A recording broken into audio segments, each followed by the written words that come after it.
Guys, welcome back to my channel earn tuition. तो friends, जैसे कि हमने लास्ट वीडियो में बात करी थी कि हमारी क्या प्लान रहना चाहिए सीएचएसएल को क्रैक करने के लिए, क्या स्ट्रेटेजी रहनी चाहिए, क्योंकि बहुत ही जल्द विद इन 2 मंथ्स इसके एग्जाम स्टार्ट होने वाले हैं। और अब सभी बच्चे पैनिक हो रहे होंगे क्योंकि काफ़ी बच्चे तो प्रिपेयर्ड हैं लेकिन काफ़ी बच्चे अभी भी प्रिपेयर्ड नहीं हैं। और उस बारे में मैंने सारी चीज़ों के डिटेल में बात की है कि आप कैसे कैसे तैयारियां कर सकते हैं, क्या आप प्लान बना सकते हैं लास्ट वीडियो में। ठीक है, तो जिसका लिंक मैं आपको डिस्क्रिप्शन बॉक्स में दे दूंगी, आप वहां से जाके देख लीजिएगा।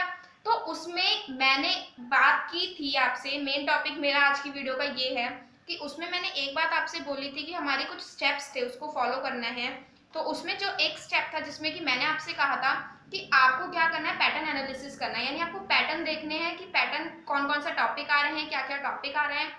तो इसी चीज को आसान बनाते हुए मैं आपके लिए ये वीडियो लाई हूँ ताकि जिससे कि आपको ज़्यादा टाइम वेस्ट ना हो, आप सीधा मेरी वीडियो खोलें और इसको देखें और अपना क्वेश्चंस जो भी मैंने लिखवाया है उसको नोट डाउन करें और आगे बढ़ें। ठीक है, टाइम वेस्ट ना करें उसको ढूंढने में कि कहाँ से कितना आ रहा है, क्या टॉपिक आ रहा है, कैसा है। ठीक फ्रेंड्स, तो वीडियो को लास्ट तक जरूर देखना, बिल्कुल भी स्किप मत करना। बहुत ही ज़्यादा यूजफुल वीडियो, ये तो बहुत ही ज़्यादा यूजफुल वीडियो है।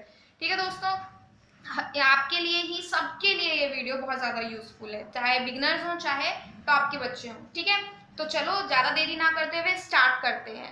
ठीक है फ्रेंड्स, तो सबसे पहले हम देख लेते हैं कि आपका, जैसे कि मैंने आपको सिलेबस बताया ही था कि आपका सिलेबस क्या क्या, आपका रीजनिंग है, क्वांटिटेटिव एप्टीट्यूड है, आपका जनरल अवेयरनेस है और आ रहा है आपका।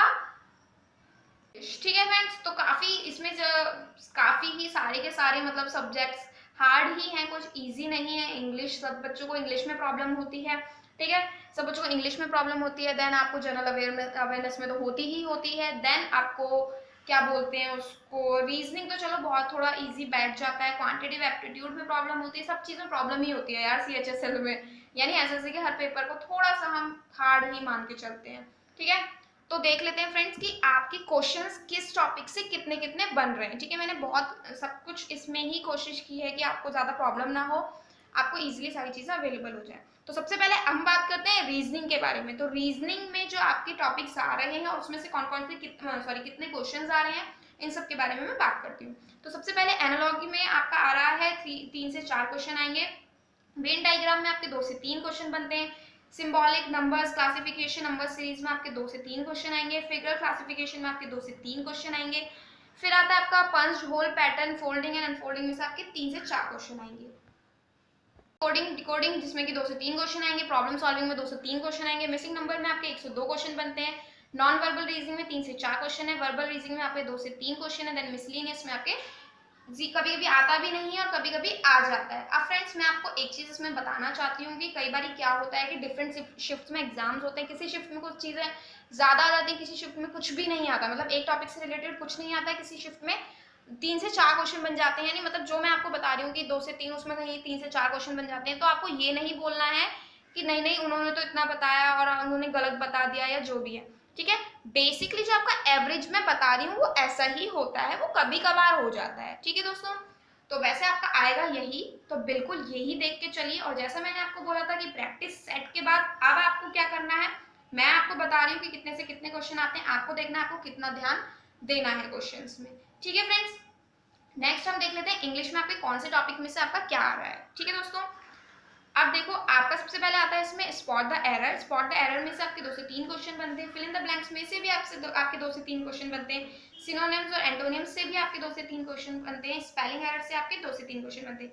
अब फ्रेंड्स, मैं एक चीज आपको बताना चाहती हूँ, जैसे हमारे पास फिल इन द ब्लैंक्स है। ठीक है, तो पहले क्या होता था, जो कॉम्प्रहेंशन पैसेज वगैरह आते थे वो पैसेज फॉर्म में या उसके सॉल्व आंसर देने के लिए आता था। अब क्या है, वो भी आपका fill in the blanks form में ही आने लगा है। तो अब आप मेरे से ये बोलेंगे कि 2 से 3 क्वेश्चन बोला था, यहाँ तो 5 से 6 क्वेश्चन हो गए या 7 से 8 क्वेश्चन हो गए। तो फ्रेंड्स, टॉपिक तो डिफरेंट हो गया है ना, बस पैटर्न मतलब फिल इन द ब्लैंक्स में आपके अलग अलग तरीके से चीजें आने लगी हैं। ठीक है, आपका इडियम्स एंड फ्रेजेस, इसमें से भी 2 से 3 क्वेश्चन। वन वर्ड सब्स्टिट्यूशन 2 से 3 क्वेश्चन। इंप्रूवमेंट ऑफ सेंटेंस 2 से 3 क्वेश्चन। एक्टिव पैसिव बॉय 2 से 3 क्वेश्चन। डायरेक्ट इनडायरेक्ट नरेशन 2 से 3 क्वेश्चन। पैरा जंबल्स 1 से 5 क्वेश्चन।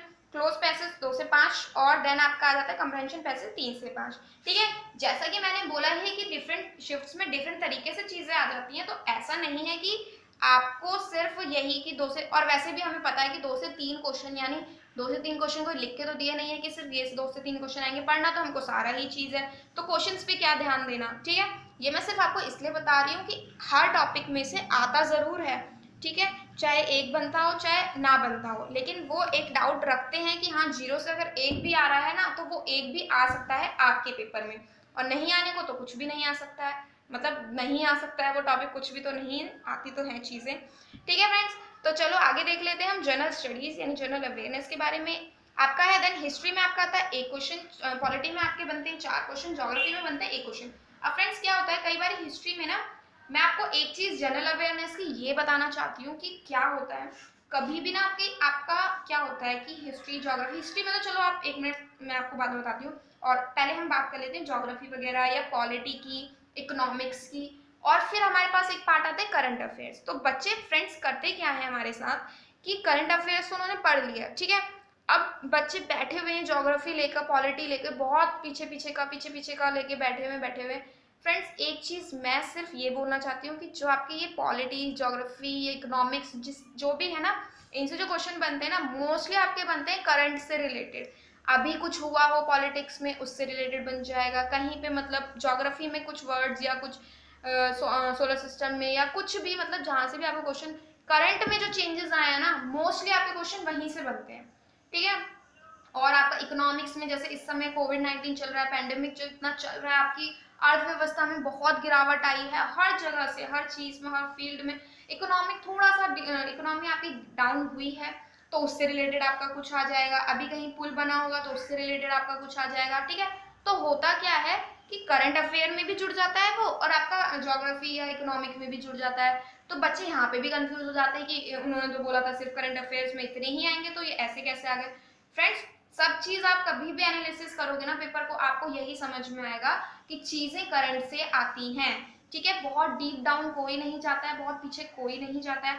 हिस्ट्री में कई बार क्या होता है बच्चों के ना 4 क्वेश्चन भी पूछ ले जाते हैं और 1 भी पूछ लिया जाता है, 5 भी पूछ लिए जाते हैं। तो फ्रेंड्स ध्यान सिर्फ इतना देना, हिस्ट्री एक मेन पार्ट है आपके एग्जाम का, हिस्ट्री को आप बहुत अच्छे से करें, ठीक है, और बाकी तो आप कर ही रहे हैं। इकोनॉमिक्स से बनते हैं 2 क्वेश्चन, 2 से 3 क्वेश्चन आप लगा लीजिए, आप एग्जैक्ट यही मत देखिए कि इतना ही। फिर स्टैटिक अवेयरनेस में आपके 2 से 3 क्वेश्चन बनते हैं, बायोलॉजी में 1 बनता है, केमिस्ट्री में आपके 3 क्वेश्चन बनते हैं, फिजिक्स में आपके 3 से 4 क्वेश्चन बनते हैं, कंप्यूटर में आपका 1 क्वेश्चन बनता है, करंट अफेयर्स में आपके 3 से 4 क्वेश्चन बनते हैं। और जैसा कि मैंने बोला भी है कि करंट अफेयर्स से ही कनेक्टेड आपके और सब्जेक्ट भी आ जाते हैं, तो बिल्कुल भी आपको ध्यान मतलब ये नहीं करना है कि यार बहुत ही ज्यादा मैं पीछे का बढ़ता जाऊँ पढ़ता जाऊँ, ऐसा नहीं है। अब देखो जैसे केमिस्ट्री फिजिक्स या किसी चीज से भी ना कोई फॉर्मूला आपको पूछ लेगा, अभी मान लीजिए अगर आपकी वैक्सीन आ चुकी होगी तो उससे रिलेटेड कुछ पूछ लेगा, या कोविड-19 मतलब कोरोना का क्या नाम है उससे रिलेटेड कुछ पूछ ले, तो ये चीजें होती हैं, ऐसा नहीं है कि बहुत ज्यादा पीछे कोई लोग चले जाते हैं, ठीक है।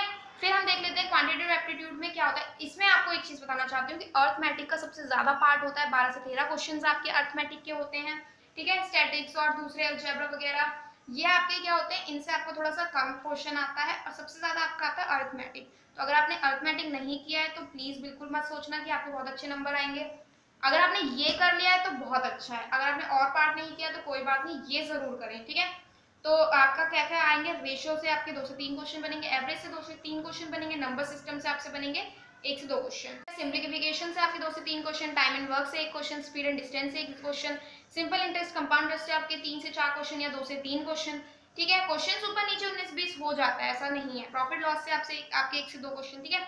यहाँ तक आपके आते हैं अर्थमेटिक, ठीक है। अर्थमेटिक आपका बहुत इंपॉर्टेंट रोल प्ले करती है, मैं फिर से आपको बोल रही हूँ, आपको अर्थमेटिक अपनी पक्की करके जानी है, चाहे आप इसके और पार्ट ना करें, ठीक है। देन आपकी कोऑर्डिनेट ज्योमेट्री से 1 क्वेश्चन बनेगा, ज्योमेट्री से आपके 2 क्वेश्चन बनेंगे, मेंसुरेशन से आपके 2 क्वेश्चन बनेंगे। अब मैं बताना चाहती हूँ आपको मेंसुरेशन, देखो आपको होता क्या है, कोई वॉल्यूम एरिया सरफेस वगैरह वगैरह निकालना होता है, ठीक है। इसमें होता क्या है, अर्थमेटिक में क्या होता है, आपने क्वेश्चन सॉल्व किया आपका एग्जैक्ट आंसर आएगा। मेंसुरेशन में क्या होता है, बहुत लंबी कैलकुलेशंस होती है और कैलकुलेशन एट द एंड जाके खराब हो ही जाती है, ठीक है। वो बहुत परफेक्ट बच्चे होते हैं जो बहुत टाइम से लगे हुए होते हैं जिनकी कैलकुलेशन एग्जैक्ट आती है, बट हाँ अगर आप 1 मंथ में ही स्टार्ट करना चाह रहे हो और देख रहे हो तो मेंसुरेशन में आप गड़बड़ी कर सकते हो।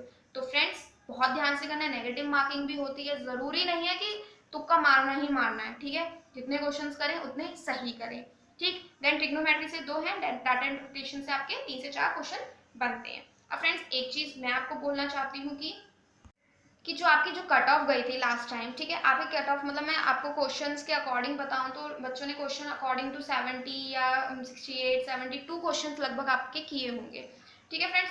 तो देखो, अगर आप एक चीज मान के चलें कि आपने अपने टॉपिक्स अपने अलग कर लिए, ठीक है। मैं थोड़ा सा लिंक्ड अप पिछली वाली वीडियो से करूंगी इस वीडियो को। अगर आपने पिछली वीडियो अभी तक नहीं देखी है तो मैं उसका लिंक आपको डिस्क्रिप्शन बॉक्स में दे दूंगी, प्लीज जाके जरूर चेक करें, तभी आपको समझ में आएगा कि मैं आज बात किस बारे में कर रही हूँ। ठीक है दोस्तों, तो हुआ क्या, मैं आपको ये बोलना चाहती हूँ सिर्फ, देखो आपने उसमें क्या किया था, आपने अपने टॉपिक्स लिख लिए थे कि आपके ये टॉपिक्स वीक है, ठीक है। अब करना क्या है, अगर आप क्वेश्चंस भी देखें ना तो आप एक डिसाइड कर लो कि आपको 100 में से कितने क्वेश्चन सॉल्व करने हैं, ठीक। क्योंकि लास्ट के कट ऑफ के अकॉर्डिंग अगर हम देखें तो बच्चों ने 70 लगभग हम मान लेते हैं क्वेश्चन, मतलब एवरेज जो कट ऑफ गई 70 क्वेश्चन की गई होगी, ठीक है। तो क्या हुआ है, लगभग उन्होंने 30 क्वेश्चन छोड़े या मान लो 25 क्वेश्चन छोड़े हैं, एवरेजेस जो निकाले हम छोड़े, तो आप ये मान लो कि आप 20 क्वेश्चन छोड़ के आओगे, ये मान लो, ठीक है। इसको आप लिख लो कि मुझे 20 क्वेश्चन छोड़ने, अगर आपसे अभी नहीं हो रहा है कुछ भी, अगर आपसे हो रहा है तो बिल्कुल नहीं छोड़ना है, सब कुछ करना है। बट हाँ, अगर आप हर दिन ये कह रहे हो भाई यार ये नहीं हो रहा मुझसे, तो आपको क्या करना है, आप लिख लीजिए कि मुझे ये क्वेश्चन नहीं आ रहा है, मुझे ये छोड़ के आना है, ठीक है। एट द एंड भी अगर आपके पास टाइम मिलता है तो उसको करके जरूर आना, मतलब पेपर में नहीं, घर से तैयारी करके जरूर जाना, अगर आपको आए तो ही आप करना, प्लीज अटेम्प्ट बेमतलब में मत करके आना, अगर आपको उसका आबा भी ना आता हो, ठीक है दोस्तों। क्या करना है, आप ये सोच लीजिए आपको 20 क्वेश्चन नहीं आ रहे हैं, आप हटा दो उसे, अपने पढ़ाई से ही हटा दो उस 20 क्वेश्चन, लेकिन जो आपको 80 क्वेश्चन करने हैं ना फ्रेंड्स, अब वो 80 क्वेश्चन आपको पूरे करने हैं, ठीक है। क्योंकि आपके पास और कोई ऑप्शन नहीं है कि आप यहाँ से नहीं तो चलो यहाँ से निकल जाएंगे, तो अगर आप वो 20 क्वेश्चन छोड़ रहे हैं तो दूसरे 80 क्वेश्चन को तो प्लीज फ्रेंड्स आपको पक्का करना है, ठीक है। अगर आप नहीं कर सकते तो उस 20 क्वेश्चन को भी मत छोड़ो, कहीं ना कहीं से उठा लीजिए चीजें कि कहाँ से आप चीजें उठा सकते हैं, ठीक है। तो मैंने आपको बता दिया आपके टॉपिक्स क्या क्या रहेंगे, आपको प्लान में ऑलरेडी बता चुकी हूँ कि आपको कैसे पढ़ना है। अब फ्रेंड्स सब कुछ आपके ही हाथ में है, आपको कैसे करना है, क्या नहीं करना है, कैसे कैसे करना है, और आपको कुछ भी मुझसे जानना हो तो प्लीज कॉमेंट सेक्शन में कॉमेंट जरूर करना। आज के लिए बस इतना ही, वीडियो अच्छी लगी हो तो प्लीज लाइक जरूर करना, दोस्तों के साथ अपने शेयर करना, जितना आप शेयर कर सकते हो उतना से शेयर जरूर करना, क्योंकि मैं सोच रही हूँ वीडियो लेक्चर्स डालने की, बट आपको उसके लिए एक टारगेट है कि आपको सब्सक्राइब करना है चैनल को, जब तक मिनिमम आपके पास है 3000 सब्सक्राइबर हिट करने हैं, जैसे ही 3000 सब्सक्राइबर हिट हो जाएंगे मैं आपके सारी वीडियो लेक्चर्स मतलब एक एक करके डालती रहूंगी, सारी एक दिन ही नहीं डालूंगी, धीरे धीरे करके डालती रहूंगी, क्योंकि मेरा काम बहुत अच्छा चल रहा है वीडियो लेक्चर्स पे। बस मुझे जल्दी है कि आप जल्दी से जल्दी चैनल को सब्सक्राइब करें और अपने टारगेट को पूरा करें, और ये वाले टारगेट को भी पूरा करें, सिलेक्शन जरूर लेना है, ठीक है दोस्तों। और चैनल को सब्सक्राइब जरूर कर दें अगर अभी तक नहीं किया है, और बेल आइकन को प्रेस जरूर कर दें ताकि सारी वीडियोस आपको टाइम टू टाइम मिलती रहे। Thank you.